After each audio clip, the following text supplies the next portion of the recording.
semua takbir di dalam sholat jenazah adalah rukun, maka yang tertinggal dalam takbir tersebut dianggap masbuk, sehingga setelah salamnya imam kita diharuskan untuk menambah takbir sehingga genap 4 takbir. Takbir yang pertama membaca surat Al-Fatihah, takbir yang kedua membaca sholawat, takbir ketiga setelah takbir kita membaca doa. Nah, kita ketemu imam sudah di yang ketiga. Imam yang ketiga setelah kita Allah wa imam Allah Akbar, kita Allah Akbar, imam membaca salawat, kita membaca Fatihah karena kita baru pertama takbir. Kita baru takbir yang pertama baca salawat. Kenapa? Karena imam yang baca salawat. Oh enggak, kamu ikut. Kami harap semuanya bisa memiliki buku ini, khususnya yang biasa di masyarakatnya membimbing ummah untuk menjalankan fardu kifayah. Ini ada. Saat ini kita sudah sampai kepada kesunahan dalam sholat jenazah. Baik. Jadi kalau kita melakukan sholat jenazah, kemarin caranya sudah disampaikan pada pertemuan yang lalu. Sekarang adalah kesunahan. Jadi disunnahkan dalam sholat jenazah itu adalah jamaah tidak kurang dari 3 baris dibagi seperti itu. Karena ada kabar gembira yang dikabarkan dari baginda Nabi tentang keutamaannya orang yang disolati oleh 3 barisan. Maka dibagi 3 barisan. Itu tidak wajib, jangan sampai bingung memaksakan diri. Yang mudah, tentunya namanya kesunahan itu dihimbau sebisa mungkin. Kemudian imam meringankan bacaan dalam sholat. Imam meringankan bacaan dalam sholat, jangan panjang-panjang, doanya secukupnya saja, doa untuk mayit secukupnya. Karena sholat jenazah, ngurusi jenazah itu semua secara umum dianjurkan dipercepat. Mulai dari memandikannya, mengafaninya, menyolatinya, menghantarkan ke kubur, lebih cepat, lebih bagus. Bukan ditunda-tunda sampai besok, nginep semalam, 2 malam, bukan hal yang terbaik. Karena kebiasaan di tempat kami begitu, Nabi yang nyuruh cepat-cepat, jangan, sudah selesai. Jadi sudah dipercepat, sehingga sampai sholat jenazah saja tidak disunahkan kita membaca doa iftitah, Allahu Akbar, nggak pakai kabiro. Kenapa? Biar cepat sholat jenazahnya.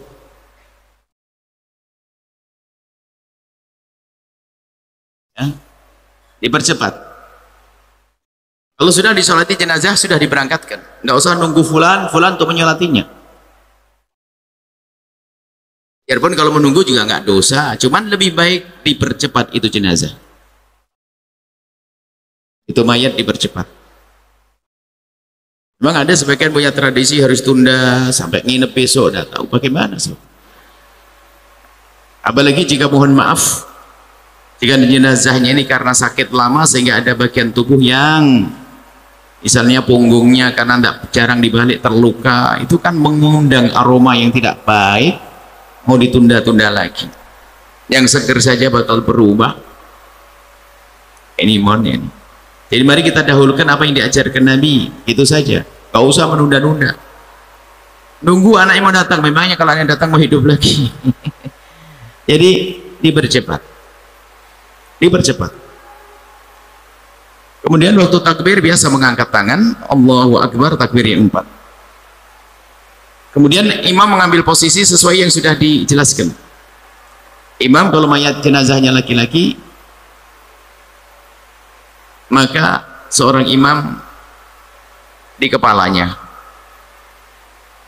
Jika perempuan adalah mengarah ke pinggulnya.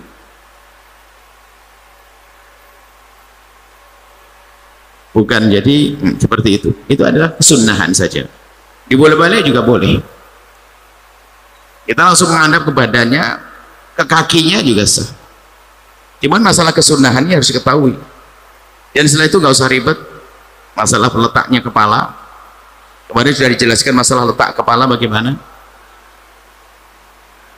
Kemudian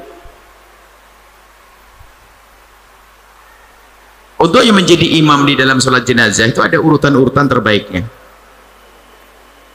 Urutan terbaik yang paling utama, paling berhak untuk menjadi imam adalah ayahnya, ke atas, kakek dan seterusnya.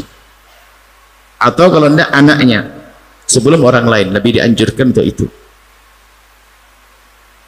Setelah itu adalah saudara dan paman kalau sudah nggak ada. Jadi kalau bisa ya selagi ada bapaknya, kalau ada anaknya lebih dekat, kemudian pamannya atau saudaranya, abang mayit, kemudian pamannya. Wala ini adalah yang memerdekakannya.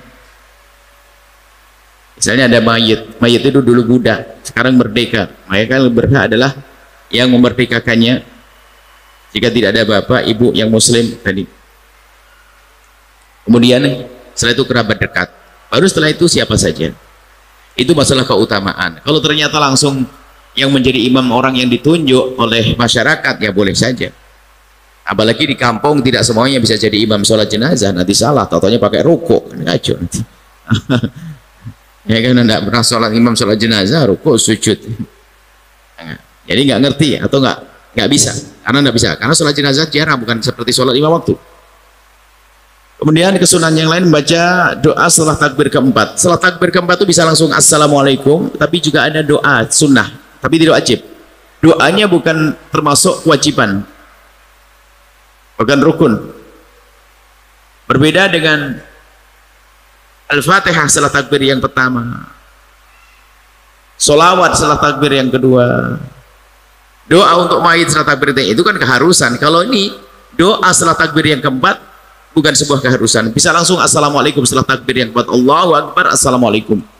Akan tapi dianjurkan untuk baca doa Allahumma la tahrimna ajrahu wa la taftinna ba'dahu waghfir lana wa lahu. Ya Allah, jangan kau halangi kami dari mendapatkan pahalanya dia karena kami menyolati dia, berikan kepada kami pahala. Wa la taftinna ba'dahu, ya Allah, jangan kau turunkan kepada kami fitnah setelah dia, misalnya orang putus asa karena beliau meninggal dan sebagainya.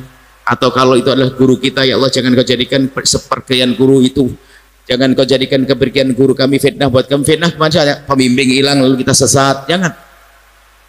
Minta kepada Allah, jangan kau jadikan setelah peninggalan beliau, setelah kepergian beliau, ya Allah, jangan kau jadikan fitnah untuk kami. Misalnya itu tadi, gara-gara gurunya tidak ada, sudah karu-karuan, berantakan, berarti setelah meninggal jadi fitnah.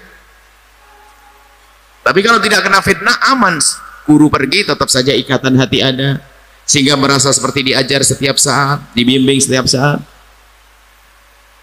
Ini adalah Allah tahrimna ajrahu, kalau laki-laki, kalau perempuan ajroha, kalau banyak ajrohu. Asal domirnya saja kata gantinya.